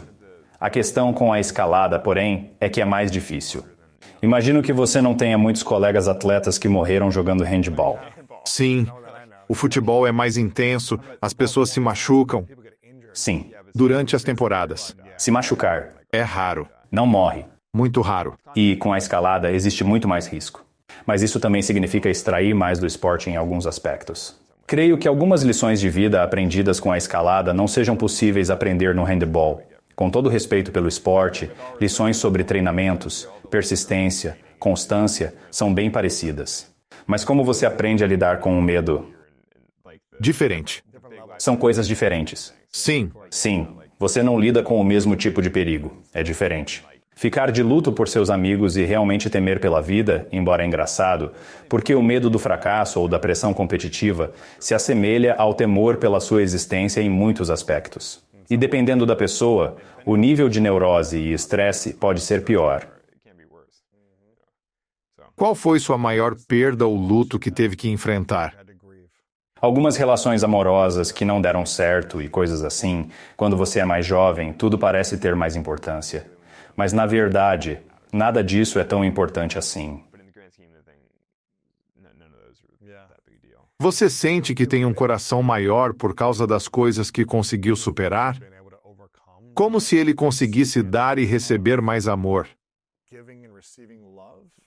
Não, na verdade acho que comecei de um ponto muito limitado, mas mantendo esse constante cuidado com a minha esposa, família, comunidade e outros relacionamentos, meu coração frio cresceu até ficar um pouco abaixo da média. Sério? Com certeza. Você acha difícil se sentir amado? Sim. Por que acha isso? Em parte porque existem bilhões de pessoas na Terra e tudo é meio arbitrário. É como se eu não existisse, então as pessoas ao meu redor amariam outras pessoas e elas ficariam bem. A vida continuaria. Quero dizer, é uma abordagem um pouco insensível, mas que também acho muito verdadeira. Quando sua esposa tenta demonstrar amor por você, você consegue receber ou se sente meio distante? Às vezes brincamos que ela vai passar a vida tentando encher um poço sem fundo ou colocando amor em um buraco profundo e escuro. Mas a verdade é que ela é uma pessoa incrivelmente carinhosa e ela aceitou esse desafio na vida dela. Meu Deus. Tô brincando, não é tão ruim. Sim. Especialmente agora com filhos. Você está mudando. Isso, a escuridão está desaparecendo aos poucos. Por que você acha difícil receber amor? Não sei. Quer dizer porque é importante receber amor? É ótimo receber amor, não acha? Eu não sei. Estou dentro do abismo escuro e sem fundo. Mas imagino que sim. Você acredita mesmo nisso? Mesmo que alguém seja muito sincero e fale, eu realmente te amo. Será que você ama mesmo? Porque se eu não existisse, sabe? Sim. Ok. Se alguém desaparecer, não importa. Ainda podem te amar. Mesmo ausente ou falecido, sua esposa pode te amar durante toda a vida. Seus filhos também. Mas acho que ela não faria isso. Imagino que ela acabe esquecendo. Isso é humano. Não acho que pessoas se esquecem quando têm um ótimo relacionamento. Não, mas você perde os detalhes. Isso é fisiologia. Você tem lembranças, fotos e vídeos. Eu sei, mas na verdade, aí que está o interessante nas memórias. Existem buracos nas memórias. Eu percebi isso sendo um escalador profissional. Muitos momentos da minha vida estão documentados em vídeos, fotos, enfim.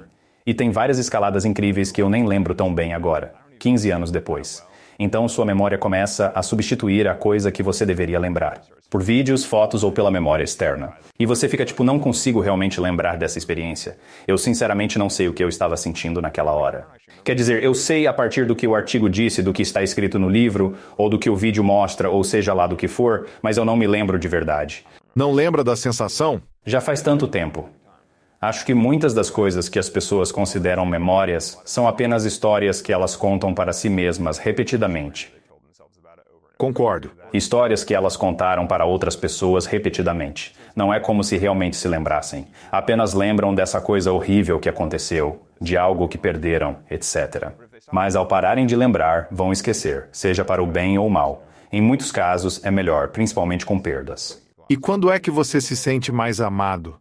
Quando está fazendo alguma coisa? Quando está experienciando algo? Não sei se você já falou sobre amor antes. Tudo bem. Ontem à noite eu estava na festa de aniversário de um grande amigo meu. Foi agradável. Foi mais como um encontro familiar com cerca de 4 casais e alguns amigos próximos. Não que me sentisse exatamente amado, mas a diversão e a conexão entre todos era evidente. E eu pensei, isso é bom, me sinto acolhido. Isso me faz muito bem. Então, Você sente o ambiente, o ar de gentileza e você pensa, isso é real, esse grupo, tudo. é um momento bom, uma sensação boa. Sim, exatamente. Você se sentia amado na infância? Seus amigos, família, as relações faziam você se sentir amado? Eu tinha bons amigos, tinha minha família, cresci num ambiente confortável e seguro. Foi tudo legal e tranquilo, mas não sei se me senti amado de fato. Quem te influenciou mais, sua mãe ou seu pai? É difícil dizer. É difícil porque meu pai morreu quando eu tinha 19 anos, então é difícil lembrar muitas coisas. Em termos de visão de mundo e essas coisas, acho que eu sou mais parecido com minha mãe, talvez. Mas isso porque eu não conhecia meu pai tão bem. Não tive a chance de conversar com ele agora, como adulto. Mas em algumas coisas específicas, meu pai teve uma influência maior. Era ele quem sempre me levava para o ginásio de escalada, era ele quem me levava para competições juvenis. E ele não era um escalador, mas era meio que aquele um pai que está sempre envolvido e apoiando as atividades esportivas dos filhos, sabe? Ele me incentivava. Ele te deu muito apoio, te incentivava, te levava para os eventos. Sim, ele era assim. Sobre linguagem do amor e essas coisas, ele era realmente bom com o tempo. Ele estava sempre presente e fazendo coisas para as pessoas, como atos de serviço. Ele era bom nesse tipo de coisa, o que eu acho que, como criança, você nem percebe, só pensava que alguém ia me levar para a academia. Mas agora, como adulto, eu vejo... E, cara, ele me levou muito para a academia. Eu passei realmente muito tempo na academia de escalada. Ele era um professor de meia-idade que estava garantindo minha segurança. Ele escalava um pouco, mais porque eu precisava descansar de vez em quando. Então, já que ele estava lá, às vezes ele acabava escalando alguma coisa. Então, ele te dedicou muito tempo. Ele me segurava em 4 ou 5 percursos, depois fazia um, eu fazia mais 4 ou 5 e ele fazia outro. Que legal. Sim. E esse é o tipo de coisa que agora, como adulto, consigo ver que foi uma grande atitude da parte dele. Qual a maior lição que seu pai ensinou? Bem, eu não sei. Acho que, de certa forma, estar presente foi a coisa mais importante, em alguns aspectos. Se realmente vamos a fundo nessas questões sobre relacionamento, este é um ponto delicado no meu casamento, porque, para mim, as ações são o mais importante. Minha esposa quer mais. Palavras de agradecimento, palavras de afirmação. Acho que chama palavras de afirmação. Toque físico. Isso é tranquilo para nós. Mas eu acho que ela quer um pouco mais de conversa e explicação. E eu penso que agir é mais importante.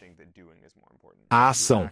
Porque eu acho que todos conseguem falar as coisas certas, mas nem sempre agem de acordo com isso. Eu penso da mesma forma, cara.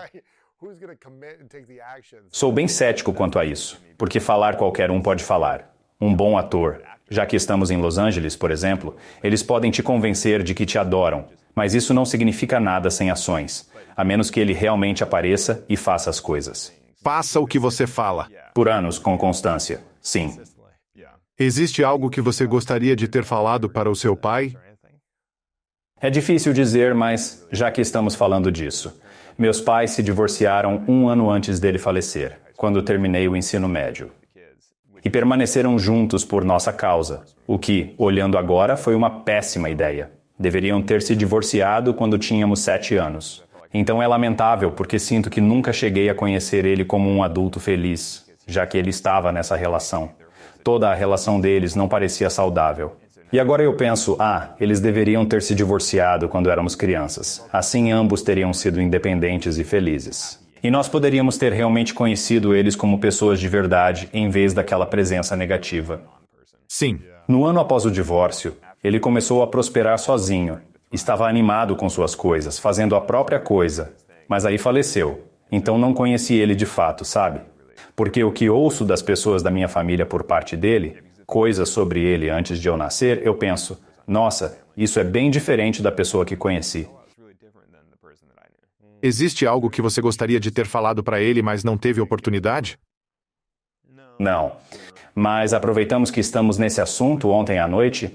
Uma amiga muito próxima da minha esposa nos enviou um áudio contando que tinha perdido um parente e contando que ela tinha feito uma mensagem para ele antes disso, falando do seu significado para ela e essas coisas. E o que aconteceu foi que, no outro dia, essa pessoa estava prestes a morrer. Caramba! E a filha dele teve a oportunidade de ler essa mensagem para ele antes dele falecer.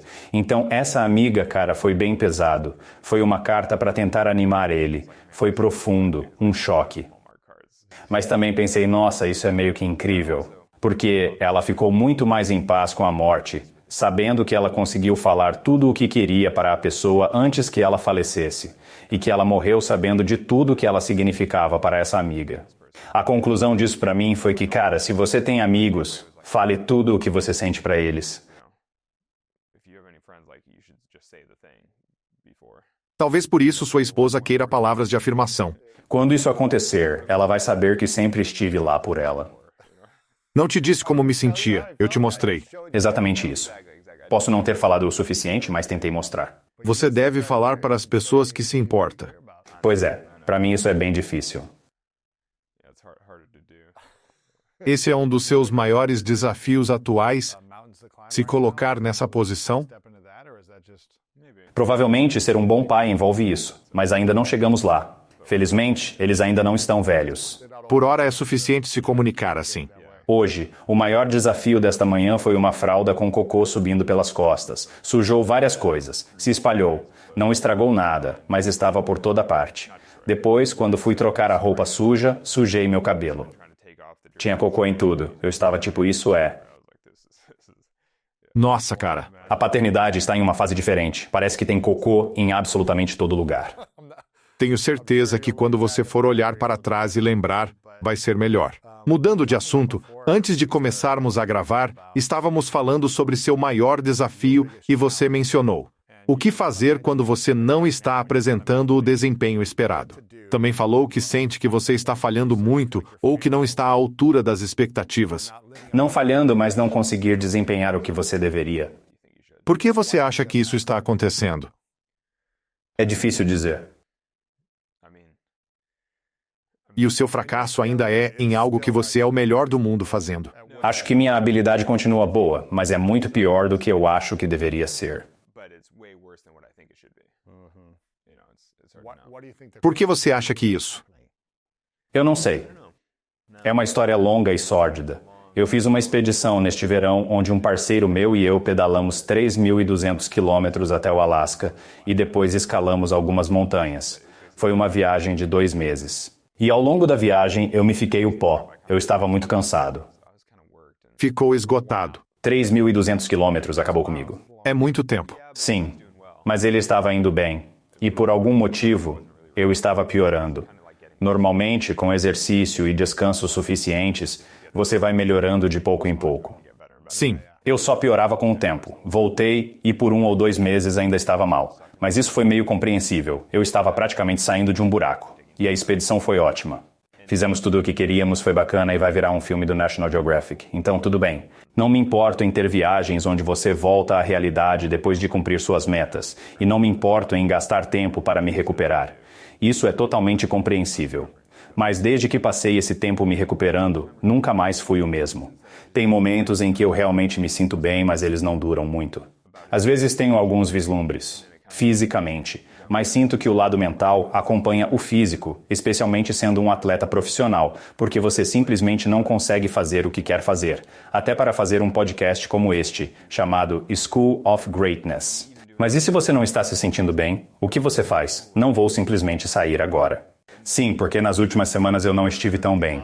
Nos últimos meses eu não estive tão bem. Então eu penso, será que vou embora? Já tive momentos em que eu estava realmente cansado, ou talvez tenha trabalhado demais. Então sinto que não consigo estar tão presente ou dando o meu melhor. Mas como eu estava te contando antes, ontem foi o aniversário de 11 anos do nosso programa, em que todas as semanas, por 11 anos, o programa foi ao ar. Eu acho que o ponto é que, e você está fazendo isso há mais de 20 anos, você não vai sempre ganhar todas as partidas ou ser o melhor todas as vezes em cada desafio ou cada entrevista. Não vou ter a minha performance mais incrível sempre, mas eu penso que a consistência ao longo do tempo é um nível de grandeza. Mesmo que você não quisesse fazer naquele dia, mesmo que tenha sido uma performance abaixo da média. Essa é a parte difícil de ser um escalador autodidata. Concordo com você. Consistência e simplesmente ir é normalmente minha abordagem para treinamento. Até nos dias ruins você se esforça. Mas se está se afundando em um buraco, deve saber quando parar e sair disso. E esse é o desafio. Se perguntar você está mal porque precisar descansar mais ou porque tem que focar mais e treinar mais? Às vezes você não sabe qual caminho seguir. E eles são totalmente divergentes, cada um leva a resultados completamente diferentes. Então, eu acho que recentemente eu tenho feito um pouco de ambos e talvez não esteja acertando completamente em nenhum. E não tenho certeza de qual é o certo. Você treina por semanas e pensa, isso não funciona. Vou descansar uma semana, não funciona. Sim. O que faço? Um pouco de ambos. Sim, às vezes eu treino mais, mas a família e o bebê pegaram uma gripe ou coisa assim, você acorda no meio da noite, descanso, entre aspas, porque você fica umas 2 semanas sem treinar. Então você pensa que está fazendo ambos mal. Não sabe qual é o melhor. Não estou descansando nem dobrando o treino. O segundo bebê está chegando e eu vou pressupor que isso não vai ajudar. Você não vai fazer nenhum. Sim, exatamente. Mas de certa forma, não estou muito estressado porque sei que, a longo prazo, mais ou menos nessa época no próximo ano, provavelmente estarei escalando bem, ou pelo menos mantendo o mesmo nível. Não estou muito estressado, mas é um pouco frustrante quando você sente que poderia estar fazendo algo melhor e não tem certeza do porquê de não estar conseguindo. Em 1 ano e meio ou 2, você vai fazer 40 anos, certo? Sim, tenho 38 anos. Daqui 2 anos. E uma filha de 2 e outra de 4 anos. Sim. Você vai ter vivido 40 anos da sua vida e vai ter realizado tantas coisas incríveis que a maioria dos alpinistas jamais vai realizar. Como você acha que serão os próximos 10 anos? Se você pudesse ir para o futuro e pensar na visão que você pode ter, como você imagina que a sua vida vai ser? Essa é uma pergunta interessante. Tenho pensado nisso porque quero continuar fazendo trabalhos que me orgulham e evoluindo, parte por querer que minhas filhas conheçam alguém orgulhoso do que faz, e não só do passado. Entende? Porque existe uma diferença. Não quero que minhas filhas cresçam com alguém que fica dizendo eu costumava fazer todas essas coisas legais. Em vez disso, quero que estejam com quem está animado para fazer coisas no futuro, trabalhar em projetos, porque acho que esse tipo de motivação e emoção de se dedicar, acordar cedo, treinar e ter paixões é importante. E isso é certamente algo que eu quero muito passar para os meus filhos. De maneira saudável, claro, não de forma obsessiva, forçando eles. Mas de um jeito que faça eles verem alguém que está animado e vivendo a vida da melhor maneira possível. Eu tenho muito orgulho de todas as coisas que já fiz, mas acho importante ter tantas coisas que eu ainda queira fazer no futuro, porque eu acho que isso tem que fazer parte na criação dos filhos. Não preciso de algo que consuma todo o meu tempo como o El Capitán, porque isso provavelmente me afastaria muito da minha família. Mas posso ter metas pelas quais sou apaixonado, que tento muito alcançar, e com as quais ainda posso estar perto da minha família. Sim. Você tem algo em mente sobre como vai ser isso? Não, nada de grande por enquanto. Este ano planejamos algumas viagens de escalada, algumas metas de destino onde eu e a minha família vamos para escalar por um tempo. Mas não são objetivos de desempenho. É para irmos juntos e nos divertirmos escalando. Sim. Espero fazer algo legal nesses lugares, mas não é o principal objetivo, não é uma questão de desempenho. Vejo este ano como um tipo de ano intermediário, e olhando para um quadro maior, se eu pensar nos primeiros 5 anos de vida dos meus filhos, fui um pouco menos produtivo como escalador. Não me importo. Está tudo bem, contanto que eu pense que posso sair dessa fase em algum momento também. Tipo, se você me dissesse que vou ter um desempenho abaixo do esperado por 5 anos enquanto crio meus filhos no início, tranquilo. Seria como se eu estivesse na faculdade ou algo assim, onde você pensa, ok, estou passando por essa fase da vida porque sei que isso vai me preparar melhor para o futuro. Porque eu sei que quero uma família a longo prazo. Sim. Mas eu só quero saber se vou ficar bem de novo, eventualmente. Você vai voltar a fazer essas coisas de novo? Não me importo com o esforço contínuo, o treinamento, se achar que vai valer a pena ou funcionar. Mas o desafio é quando você começa a duvidar.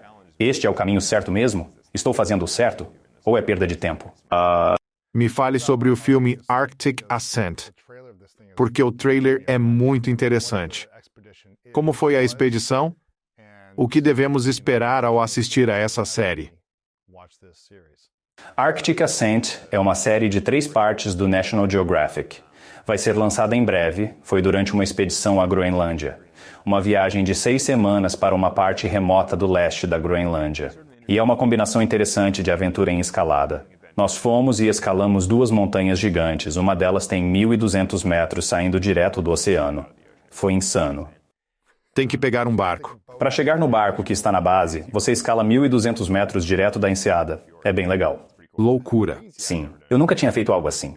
É muito frio? Demais. Era uma montanha voltada para o norte, na Groenlândia, então não tinha calor. Só ventos fortes, ondas quebrando contra a parede. Ondas se chocam contra a parede, 1.200 metros abaixo. Que doideira. Sim, é muito longe e ficou maior. Maior do que era antes, uma parede gigantesca. E ninguém tinha escalado isso? Aquela parede, não. Essa era parte da emoção para você. Tentar algo que ninguém jamais tentou. Sim, exatamente. Provavelmente é uma das maiores paredes rochosas não escaladas do mundo. Não existem tantas com 1.200 metros. Como pode imaginar? E como você se prepara mental e emocionalmente para algo que você e ninguém nunca fez? Bem, eu fiz várias outras primeiras ascensões, já escalei muitas outras montanhas e já escalei coisas de tamanho e escala semelhantes em lugares diferentes. É verdade que foi uma primeira ascensão. Ninguém jamais escalou aquela montanha. E essa montanha apresentou alguns desafios únicos que eu nunca havia encontrado antes. Tinha tipo umas rochas giratórias malucas que variavam em qualidade e, na verdade, acabou sendo bem difícil. Mas você aproveita a experiência de todas as coisas que você já fez que são semelhantes. E nesse caso, você também tem uma equipe, então você também consegue aproveitar as experiências da equipe. Os membros da equipe também eram escaladores profissionais incrivelmente habilidosos. Então, entre todos, você espera que alguém tenha o que é necessário para te ajudar nesses momentos. Nossa. Ou que a equipe tenha o que é necessário. Você acha que teria conseguido fazer isso sozinho? Talvez com o apoio de pessoas usando cordas, mas sem os outros escaladores profissionais te orientando e ajudando? Talvez, mas seria difícil, menos divertido e não necessariamente o que eu queria que fosse. Seria mais complicado compartilhar o peso psicológico, o que é uma grande parte da experiência. Quando você encara uma parede de 1.200 metros sem ter certeza se pode continuar, cada movimento é incerto. Estou indo pelo caminho certo? É bom compartilhar essa incerteza e permitir que outros pensem um pouco. Deixar eles tomarem decisões, confie neles para liderarem temporariamente e apenas suba mais alto na corda, depois assuma de novo. Então você passa a liderança? Sim, você alterna a liderança, o que permite relaxar enquanto o outro lidera. Naquela escalada, eu estava na maior parte do tempo com a Hazel Findlay, escaladora britânica profissional e muito habilidosa. Então, sempre que ela liderava, conseguia relaxar e me recuperar, comer, beber e descansar. Ela ficava completamente estressada por estar na frente e tentando continuar segura, decidindo para onde ir e qual direção tomar. Mas enquanto ela se estressa, você pode apenas sentar e relaxar. Você fica balançando um pouco. Estou enganchado e passando a corda para ela, segurando as cordas, protegendo ela, mas também relaxando, comendo, bebendo e só observando os icebergs passarem pelo fiord. Bem tranquilo. Porque assim que ela termina a sua sessão de escalada e fixa a corda, ela te puxa para cima. Então é sua vez de liderar. Caramba! Então, ao liderar, fica estressante pensar: Devo ir à esquerda ou à direita? A esquerda é mais perigosa, mas a direita pode estar em branco, o que significa que teríamos que voltar. Então você tem que ir tomando essas decisões com informações incompletas, porque ninguém sabe qual caminho é mais fácil ou mais difícil. Então você olha para cima pensativo e pensa, isso parece fácil, mas e se não for? Aí você fica completamente ferrado. Quanto tempo levou toda essa escalada? Bem, aquela parede específica de 1.200 metros levou cerca de 10 dias de viagem, mas isso porque estava difícil no final. Subir levou 10 dias? Não, a gente fixou as cordas no alto, mas choveu muito, foi uma loucura. A subida final levou 2 dias, mas é porque já tínhamos ido até a metade. Estávamos dormindo na parede. Ficou na parede por 10 dias? Não, estávamos em um acampamento próximo, no final dormimos lá por 2 dias. Entendi. Nós estávamos subindo mais e então finalmente terminamos. Subir, voltar ao acampamento e subir mais depois. Parte da natureza das filmagens de um programa é que você precisa fazer certas coisas para que os cinegrafistas possam se posicionar. Nossa, Porém, aquela viagem foi uma expedição de 6 semanas. Escalamos outra montanha, acampamos, atravessamos esquiando uma calota de gelo. Fizemos várias coisas. Quando você fala sobre propósito e coisas assim, essa expedição, de certa forma, é exatamente essa evolução. Tinha uma cientista lá chamada Heidi Sylvester. Ela é incrível. Ela era, de fato, uma glaciologista muito apaixonada. Ela é uma cientista francesa. E estava lá na Groenlândia fazendo uma longa série de experimentos científicos para universidades do mundo todo. Basicamente, tudo estava relacionado à ciência do clima, ou seja, glaciologia. A Groenlândia é um dos lugares mais importantes do mundo para estudos sobre as mudanças climáticas. E é justamente esse tipo de coisa que faz uma viagem desafiadora como essa parecer um pouco mais valiosa. não é só você buscando aventura, você também está trabalhando em pesquisas importantes. E trabalhar em algo que realmente importa para o mundo. Eu poderia fazer uma série mostrando minhas escaladas, e você pensa, ok, é interessante. Mas eu, na verdade, prefiro fazer isso por conta própria, e não criar uma série sobre isso. Eu penso que, se for para colocar algo na televisão, é muito melhor se for útil e destacar partes importantes do mundo, trazendo conhecimento sobre coisas que importam. A calota de gelo da Groenlândia está derretendo. A calota de gelo é a grande parte no meio. Tipo, quando você olha para um mapa da Groenlândia, parece que todo o centro da Groenlândia é gelo. E se essa calota de gelo da Groenlândia derreter, vai elevar os níveis do mar em algo em torno de 6 metros, o que vai afetar milhões de pessoas pelo mundo.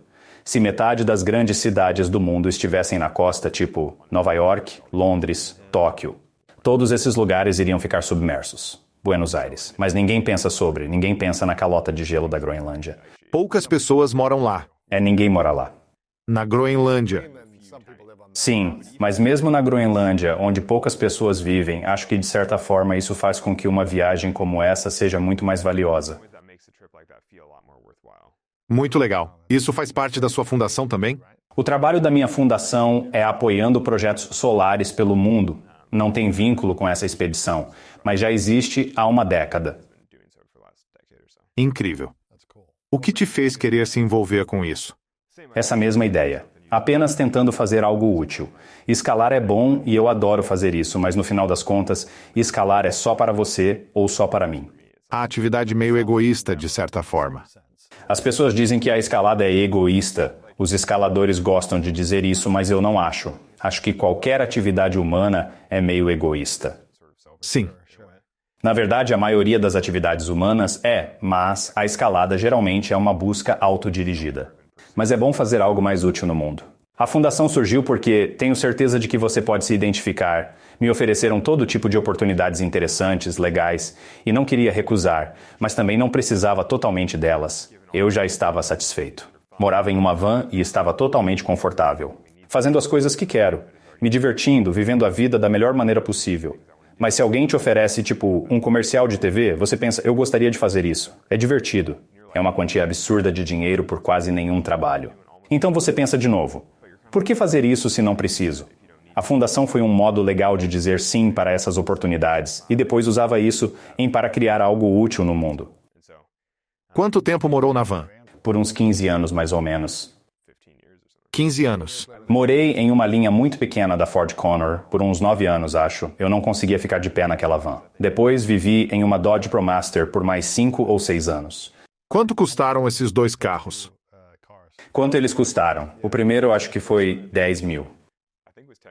10 mil? E você morou nisso por 9 anos? Sim, acho que sim. Fiz 3 montagens diferentes na van. A primeira, meu tio e eu montamos com Brandon Wood numa oficina quase abandonada.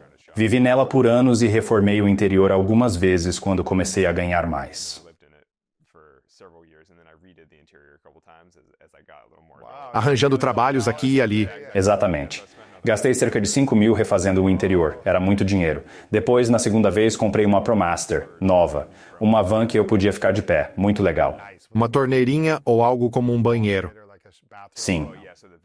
Essa van custou uns 30 mil ou algo assim. E a construção, provavelmente mais 10 ou 20. Quanto tempo você morou nessa? Mais 5 ou 6 anos e poderia ter continuado, mas bati ela. Infelizmente capotei. Perda total. Mas descobrimos que minha esposa estava grávida logo após. Então pensamos, nós precisamos de algo diferente porque de qualquer forma ela não tinha assentos. Você comprou um ônibus? Não, uma van maior. Uma van maior? Sim, uma van daquelas que você consegue acampar. Sim, nós acampamos com ela por vários meses. Ainda mora em uma van? Não, moramos em uma casa, mas agora vamos todo ano para o Yosemite. A família, os bebês durante 1 ou 2 meses. Se mudou para uma casa? Sim, eu moro em uma casa. Mas melhoramos a van. Tem ambos. Agora tem assentos infantis. 15 anos em uma van. Sim, Por escolha, porque você queria viajar, desapegar, ter muitos bens. talvez 12 ou 13, porque comprando a casa, vivemos uma transição para permanecermos mais nela. Com as crianças, ficamos mais tempo na casa. Mas não me surpreenderia se, conforme elas cresçam, a gente volte a usar mais a van. Muito bom. Ter bebês é ter uma rotina, e a hora da soneca é muito mais fácil em casa. Qual é a maior lição que você teve vivendo numa van por 12 anos? Você não precisa de tantas coisas. Acho que essa é a principal questão. Você realmente não precisa de coisas. Quero dizer, se você tem algo que deseja na vida, apenas se concentre em fazer isso e você não precisa de mais nada e você não precisará de nada extra. Eu ainda tenho esse problema com minha esposa o tempo todo porque ela tem decorações e muitas coisas. Eu fico tipo, por que isso existe? O que é isso? Uma almofada decorativa? Não precisamos. Elas se chamam assim porque são descartáveis, não servem para nada. Tipo, almofadas decorativas. E sério, coisas inúteis me deixam louco. Sem valor. Não é só uma questão de valor, é mais se você usa constantemente ou não. Não quero ser escravo das minhas coisas. Você não quer ficar, tipo, movendo suas coisas. Morar em van significa ter poucas coisas, que são tudo o que você precisa e usa sempre. Você gasta seu tempo com as coisas que quer fazer, e não arrumando coisas porque elas ficam bagunçadas. É um estilo de vida mais simples. Você se dedica totalmente no que quer fazer. Estar numa van significa abdicar de confortos básicos como chuveiro e banheiro. Isso deixa a vida um pouco mais difícil. Você fica mais exposto às condições climáticas. Vive em um espaço apertado, que em grande parte do tempo fica estacionado na beira da estrada. Não é confortável. Porém, isso faz você se concentrar totalmente no motivo pelo qual você está na van. Seja para caminhadas, mochilão ou, no meu caso, escaladas. Então você está lá para escalar e nos dias de descanso você acaba escalando também porque não tem o que ficar fazendo na van. Sim.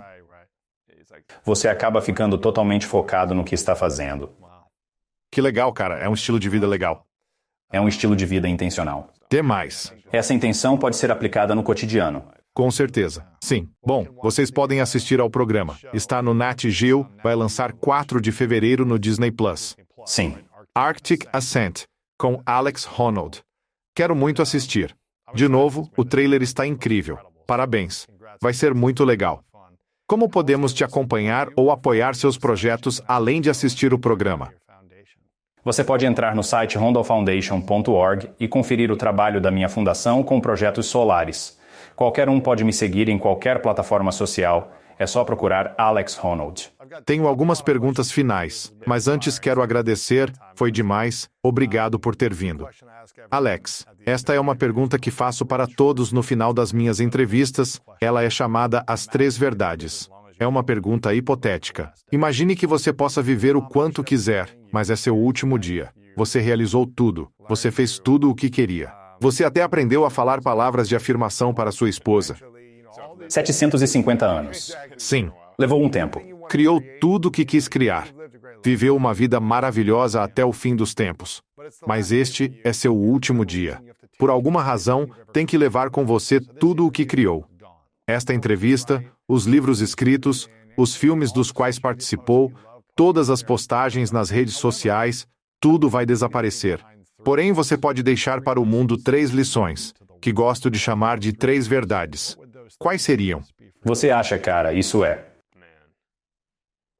Vai ser tudo o que teríamos para lembrar. Acho que se no final da vida eu estivesse feliz, eu simplesmente iria. Não sei se teria alguma verdade. Porque acho que se você limpa o que falta, eu só não penso isso comigo. Acho que o todo. Mas se as pessoas pudessem lembrar de você por algo e recordassem apenas 3 coisas que você aprendeu e vivenciou, quais seriam essas 3 coisas? Vá com tudo. Eu sempre uso isso quando assino coisas em eventos especiais, mas agora se tornou uma das minhas coisas favoritas. Vá com tudo, mande ver. Você pode extrair a lição que quiser disso. Apenas faça o que tem que fazer, tente. Eu acho que isso também resume perfeitamente grande parte do meu cenário de vida. Simplesmente vá com tudo. Ir com tudo. É minha única verdade. Vá com tudo. Sim, porque acho que entrar em outras verdades exige muita sutileza e a riqueza de uma vida inteira. E simplesmente não sei com total certeza se é possível simplificar isso. Porque se tudo vai ser apagado, é só se afastar e você simplesmente desaparece. E tudo bem, mas isso remete ao fato de que todo mundo é substituível. Se a minha vida inteira fosse apagada, haveria outra pessoa vivendo uma vida incrível. Tudo o que aprendi com a escalada, outra pessoa poderia aprender com o monociclismo ou qualquer outra atividade. Acho que as vidas humanas são de muitas maneiras um tanto quanto intercambiáveis. Todos podemos aprender a levar uma boa vida de formas diferentes. Alguém pode dedicar a vida inteira ao seu jardim e ainda assim aprender todas as mesmas coisas que aprendi na minha vida sobre enfrentar dificuldades, me esforçar, superar e seguir. Qualquer um pode aprender, porém, eu meio que não sei o que isso seria. Uma coisa a mais que você deixaria para suas filhas se pudesse compartilhar uma verdade com elas. Eu te amo muito. Se você vai deixar para seu filho apenas uma coisa, tem que ser a coisa mais importante que você pode oferecer. Você é amado. Isso é lindo, cara. Gostei. De verdade. Uau! Vamos ver se dou conta quando chegar a hora. Antes de fazer a pergunta final, Alex, quero dizer que te admiro muito, cara, pela vida que você viveu, essa vida intencional nas coisas que você quis fazer e ainda continua fazendo. E, de novo, viver numa van por 12, 13 anos para seguir o que mais importa para você. Acho muito legal que você vai com tudo, que se jogou de cabeça e continua consistentemente indo atrás disso. E é incrível que você esteja se permitindo evoluir nesta nova fase da vida, tendo filhos, criando uma família, estando em um relacionamento. Você tem sido alguém que vai com tudo, mas também está em evolução junto com isso. E acho realmente inspirador que as pessoas possam ter tanto amor em suas vidas nos relacionamentos, mas que também estejam buscando realizar seus sonhos, mesmo se for algo que ninguém tenha feito isso antes. É incrível. Tudo o que você fez. Minha esposa sempre incentivou a ideia de que não existe incompatibilidade entre fazer coisas incríveis e ter um bom relacionamento. Esse falso contraste, muitas vezes retratado na mídia, sugere que ou você pode alcançar algo notável estando sozinho, ou você pode ter uma vida a 2 feliz. Ela questiona: por que não realizar coisas extraordinárias dentro de uma relação feliz? Desde o começo, ela fala para eu buscar desafios, mantendo o equilíbrio e a felicidade conjugal. E é curioso porque eu pensava que a angústia, o caos e o sofrimento eram fundamentais. A solidão, o artista sombrio. E agora, estando com ela, eu penso, sim, ok. Acho que você realmente pode ter uma vida muito boa e ainda assim fazer coisas difíceis, apenas faça isso com um sorriso no rosto. Eu acho que é, de certa forma, um jeito melhor para viver. É muito melhor viver com apoio, amizade e colaboração. Pergunta final, Alex. Qual é a sua definição de grandeza? Acho essa definição segue o meu padrão de fazer coisas difíceis, como alcançar coisas novas. Sei que deveria adotar uma visão mais inclusiva e falar coisas do tipo viver uma vida boa, etc. Mas penso na grandeza como algo desafiador nunca antes realizado. Pessoas pensam que é uma coisa simples, facilitar a bola, mas não é assim que se faziam os homens melhores. Você tem que realmente influenciar o comportamento deles. Então, eu diria aos caras, Temos jogos seguidos. Não me importa se estamos em Miami ou na melhor cidade de Chicago, não podemos sair. Temos que descansar.